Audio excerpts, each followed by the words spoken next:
ओम शांति। 28 जनवरी 2026 के ईश्वरीय महावाक्य है।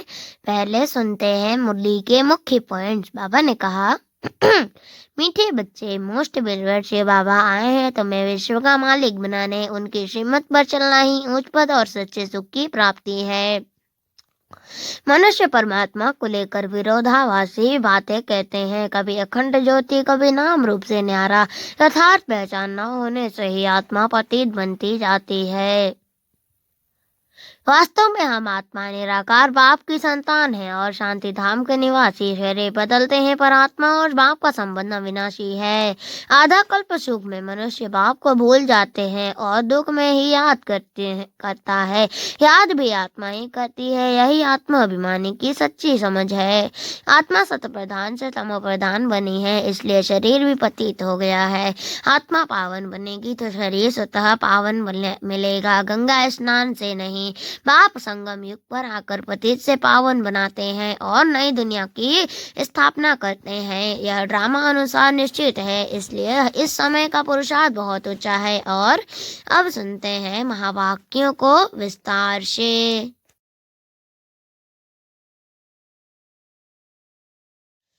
मुरली का सार। मीठे बच्चे, मोस्ट बेलवर्ड शिव बाबा आए हैं तुम बच्चों को विश्व का मालिक बनाने। तुम उनके श्रीमत पर चलो। प्रश्न, मनुष्य परमात्मा के बारे में कौन सी दो बातें एक दूसरे से भिन्न बोलते हैं? उत्तर, एक ओर कहते परमात्मा अखंड ज्योति है और दूसरी ओर कहते वह तो नाम रूप से न्यारा है। यह दोनों बातें एक दूसरे से भिन्न हो जाती हैं। यथार्थ रूप से न जानने कारण ही पतित बन जाते हैं। बाप जब आते हैं तो अपनी सही पहचान देते हैं। गीत, मरना तेरी गली में। ओम शांति।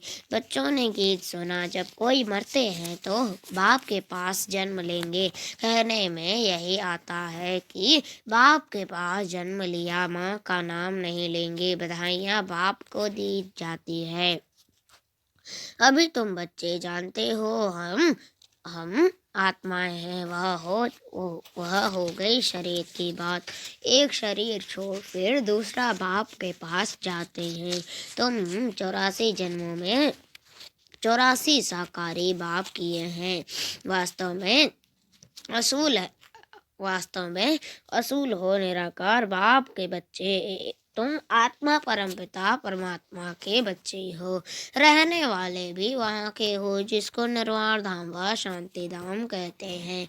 असूल तुम वहाँ के रहने वाले हो। बाप भी वहाँ रहते हैं। यहाँ आकर तुम अलौकिक बाप के बच्चे बनते हो तो फिर उस बाप को भूल जाते हो। सतयुग में भी तुम सुखी बन जाते हो तो उस पारलौकिक बाप को भूल जाते हो। सुख में उस बाप का कोई सिमरन नहीं करते हैं।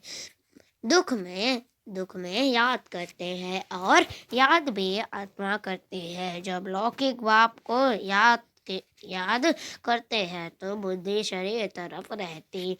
यह बाबा उनको याद करेंगे तो कहेंगे ओ बाबा है। दोनों बाबा, राइट अक्षर बाबा है बाबा ही है।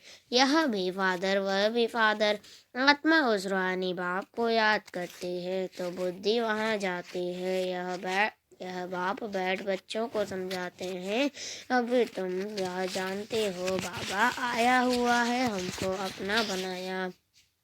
बाप कहते हैं पहले पहले हम तुमको अपना बनाएंगे। हमने तुमको स्वर्ग में भेजा। तुम बहुत बहुत साहूकार थे, फिर 84 जन्म ले। ड्रामा प्लान अनुसार अभी तुम दुखी हुए हो और ड्रामा अनुसार पुरानी दुनिया खत्म होनी है। तुम्हारी आत्मा और शरीर रूपी वस्त्र सतो प्रधान थे। फिर गोल्डन एज से सिल्वर एज में आत्मा आई तो शरीर भी सिल्वर एज में आया, फिर कॉपर एज में आया। अभी तो तुम्हारी आत्मा बिल्कुल ही पतित हो गई है तो शरीर भी पतित है। जैसे 14 कैरेट का सोना कोई पसंद नहीं करते हैं। काला पड़ जाता है। तुम भी अभी काले आयरन एजेंट बन गए हो। अब आत्मा और शरीर जो ऐसे काले बन गए हैं तो फिर प्योर कैसे बने? आत्मा प्योर बने तो शरीर भी प्योर मिले, वह कैसे होगा? क्या गंगा स्नान करने से नहीं पुकारते हैं, हे पतित पावन? यह आत्मा कहती है। बुद्धि पारलौकिक बाप तरफ चली जाती है। हे बाबा देखो, बाबा अक्षर ही कितना मीठा है। भारत में ही बाबा बाबा कहते हैं। अब तुम आत्माभिमानी बन बाबा के बने हो। बाप कहते हैं मैंने तुमको स्वर्ग में भेजा था, नया शरीर धारण किया था, अब तुम क्या बन गए हो? यह बातें हमेशा अंदर रहनी चाहिए। बाबा को ही याद करना चाहिए। याद भी करते हैं ना, हे बाबा हम आत्माएं पतित बन गई हैं। अब आप आकर पावन बनाओ। ड्रामा में भी यह पार्ट है। तब तो बुलाते हैं, ड्रामा प्लान अनुसार आएंगे भी। तब जब पुरानी दुनिया से नई बननी है जरूर संगम पर ही आएंगे। तुम बच्चों को निश्चय है बिलवेड मोस्ट बाबा है, कहते भी हैं स्वीट स्वीटर स्वीटेस्ट। अब स्वीट कौन है? पारलौकिक संबंध लौकिक संबंध में पहले है फादर जो जन्म देते हैं, फिर टीचर वह अच्छा होता है, उससे पढ़कर मर्तबा पाते हैं। Knowledge is source of income कहा जाता है। यह ज्ञान है, नॉलेज योग है। या तो बेहद का बाप जिसने तुमको स्वर्ग का मालिक बनाया था, उनको तुम अभी भूल गए हो। शिव बाबा कैसे आया किसको पता नहीं, चित्रों में भी क्लियर दिखाया है। ब्रह्मा द्वारा स्थापना शिव बाबा कराते हैं। श्री कृष्ण कैसे राजयोग सिखाएंगे? राजयोग सिखलाते ही हैं सतयुग के लिए, तो जरूर संगम पर बाप ने ही सिखाया होगा। तुम सतयुग की स्थापना करने वाला है बाबा। शिव बाबा इन द्वारा कराते हैं। करण करावनहार है ना, वो लोग मूर्ति ब्रह्मा कह देते हैं। ऊंच से ऊंच शिव है ना, यह साकार है वह निराकार है। सृष्टि भी यहाँ ही है, इस सृष्टि का ही चक्र है जो फिरता रहता है, रिपीट होता रहता है। सूक्ष्म वतन की रिपीट का चक्र नहीं गाया जाता है। वर्ल्ड की हिस्ट्री ज्योग्राफी मनुष्य को रिपीट होती है। सूक्ष्म वतन में कोई चक्र आदि नहीं होता। गाते भी हैं वर्ल्ड की हिस्ट्री ज्योग्राफी रिपीट, वह यहाँ की बात है। सतयुग त्रेता बीच में जरूर संगम युग चाहिए, नहीं तो कलयुग को सतयुग कौन बनाए? नरकवासियों को स्वर्गवासी बनाने बाप संगम पर आते हैं। यह तो highest authority God fatherly government है, साथ में धर्मराज भी है। आत्मा कहती है मुझ निर्गुण हारे में कोई गुण नहीं। कोई भी देवता के मंदिर में जाएंगे तो उनके आगे ऐसे कहेंगे, कहना चाहिए बाप को उनको छोड़ ब्रदर्स देवताओं को आकर लगे हैं। यह देवता है ब्रदर्स ठहरे ना, ब्रदर्स से तो कुछ भी मिलना नहीं है। भाइयों की पूजा करते करते नीचे गिरते आए हैं। अब तुम बच्चे जानते हो बाबा आया हुआ है, उनसे हमको वर्षा मिलता है। बाप को ही नहीं जानते, सर्वव्यापी कह देते हैं। कोई फिर कहते अखंड ज्योति तत्व है, कोई कहते वह नाम रूप से न्यारा है। जब अखंड ज्योति स्वरूप है तो फिर नाम रूप से न्यारा ऐसे कैसे कहते हो? बाप को न जानने कारण ही पतित बन पड़े हैं। तम प्रधान भी बनना ही है। फिर जब बाप आते हैं तब आकर सभी को सत प्रधान बनाते हैं। आत्मा निराकारी दुनिया में सब बाप के साथ रहती है, फिर यहाँ सतो रजो तमो में आकर पाठ बजाती है। वे आत्मा ही बाप को याद करती है। बाप आते भी हैं, कहते भी हैं ब्रह्मा तन का आधार लेता हूँ। यह है भाग्यशाली रथ, बिगर आत्मा रथ थोड़े ही होता है। अब तुम बच्चों को समझाया जाए, यह है ज्ञान की वर्षा। नॉलेज है इससे क्या होता है, पतित दुनिया से पावन दुनिया बनती है। गंगा जमुना तो सतयुग में ही होते हैं।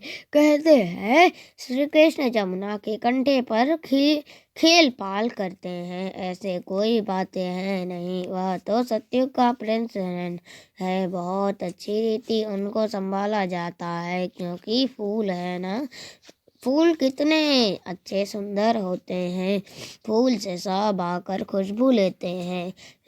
कांटों की थोड़े ही खुशबू लेंगे। अभी तो यह है कांटों की दुनिया, यह है कांटों की दुनिया। कांटों के जंगल को भाप आकर गार्डन ऑफ फ्लावर बनाते हैं। इसलिए उनका नाम बबुलनाथ भी रख दिया है। कांटों में बैठ फूल बनाते हैं, इसलिए महिमा गाते हैं। कांटों को फूल बनाने वाले बाबा, अब तुम बच्चों का बाप के साथ कितना लव होना चाहिए। वो लौकिक बाप तो तुमको गटर में डालते हैं। यह बाप 21 जन्मों के लिए तुमको गटर से निकाल पावन बनाते हैं। वह तुमको पतित बनाते हैं। तब तो लौकिक बाप होते भी पारलौकिक बाप को आत्मा याद करती है। अभी तुम जानते हो, आधा कल्प बाप को याद किया है। बाप आते भी जरूर हैं। शिव जयंती मनाते हैं ना, तुम जानते हो हम बेहद के बाप के बने हैं। अभी हमारा संबंध उनसे भी है तो लौकिक से भी है। पारलौकिक बाप को याद करने से तुम पावन बनेंगे। आत्मा जानती है वह हमारा लौकिक और यह पारलौकिक बाप है। भक्ति मार्ग में भी यह आत्मा तब तो कहते हैं, हे भगवान, ओ गॉड फादर, अविनाशी फादर को याद करते हैं। वह बाप आकर हेवन स्थापन करते हैं। यह किसको पता नहीं है। शास्त्रों में तो युगों की आयु भी बहुत लंबी चौड़ी लिख दी है। यह किसके ख्याल में नहीं आता कि बाप आते ही हैं पतितों को पावन बनाने, जो जरूर संगम पर आएंगे। कल्प की आयु लाखों वर्ष लिख मनुष्यों को बिल्कुल घोर अंधियारे में डाल दिया है। धक्के खाते रहते हैं। बाप को पाने के लिए कहते हैं, जो बहुत भक्ति करते हैं भगवान मिलता है। सबसे जास्ती भक्ति करने वाले की जरूर पहले मिलना चाहिए। बाप ने हिसाब भी बताया है। सबसे पहले भक्ति तुम करते हो तो तुमको ही पहले भगवान द्वारा ज्ञान मिलना चाहिए, जो फिर तुम ही नई दुनिया में राज्य करो। बेहद का बाप तुम बच्चों को ज्ञान दे रहे हैं, इसमें तकलीफ की कोई बात नहीं है। बाप कहते हैं, तुमने आधा कल्प याद किया है। सुख में तो कोई याद करते ही नहीं। अंत में जब दुखी हो जाते हैं तब हम आकर सुखी बनाते हैं। अभी तुम बहुत बड़े आदमी बनते हो। देखो, चीफ मिनिस्टर, प्राइम मिनिस्टर आदि में बंगले कितने फर्स्ट क्लास होते हैं। वहाँ फिर गाय आदि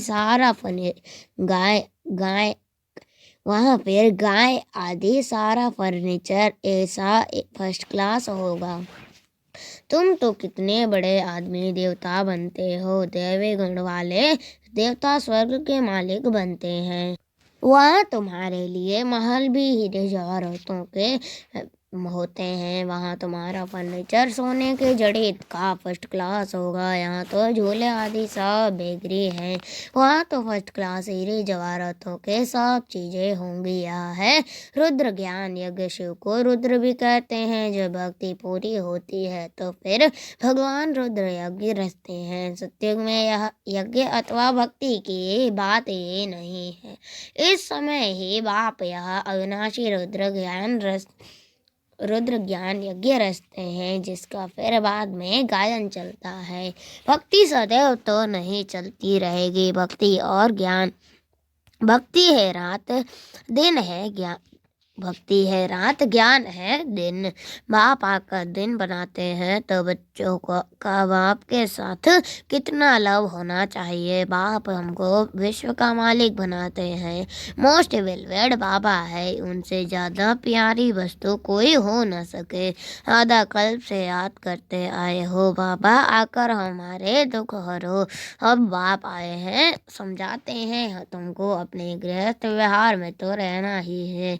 यहाँ बाबा पास कहाँ तक बैठेंगे, बाप के साथ तो परमधाम में ही रह सकते। यहाँ इतने सब बच्चे तो नहीं रह सकते। टीचर सवाल कैसे पूछेंगे, लाउड स्पीकर पर रिस्पॉन्ड कर दे सकेंगे, इसलिए थोड़े थोड़े स्टूडेंट्स को पढ़ाते हैं। कॉलेज तो बहुत होते हैं, फिर सबके इम्तिहान होते हैं, लिस्ट निकलती है। यहाँ तो एक ही बाप पढ़ाते हैं। यह भी समझाना चाहिए, दुख में सिमरण सब उस पारलौकिक बाप का करते हैं। अब यह बाप आया हुआ है, महाभारत लड़ाई भी सामने खड़ी है। वह समझाते हैं महाभारत लड़ाई में श्री कृष्ण आया, यह तो हो न सके, बेचारे मुझे हुए हैं ना। तो फिर श्री कृष्ण याद करते हैं। अब मोस्ट बेलवेट शिव बाबा भी है मोस्ट बेलवेट शिव बाबा भी है तो श्री कृष्ण भी है, परंतु वह है निराकार, वह है साकार। निराकार बाप सब आत्माओं का बाप है दोनों मोस्ट बिलवेड।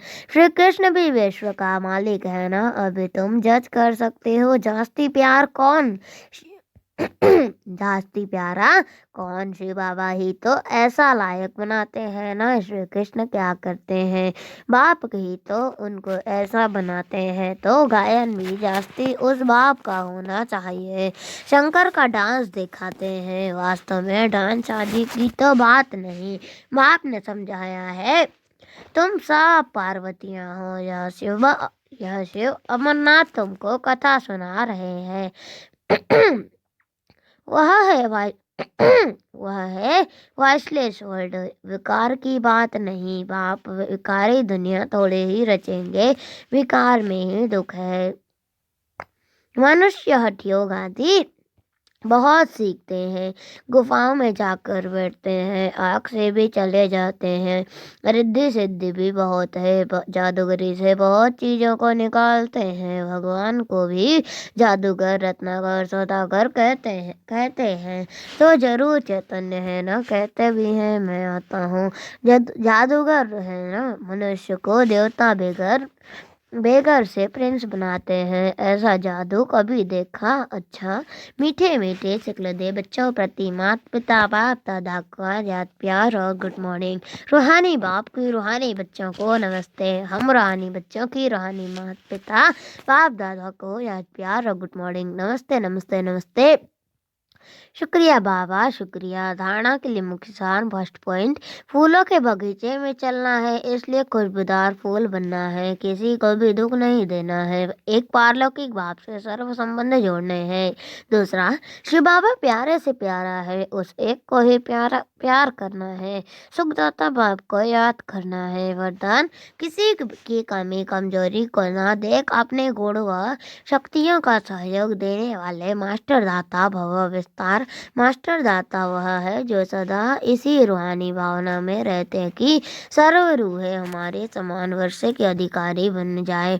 किसी की भी कमी कमजोरी को न देख वे अपने धारण किए हुए गुणों का शक्तियों का सहयोग देते हैं।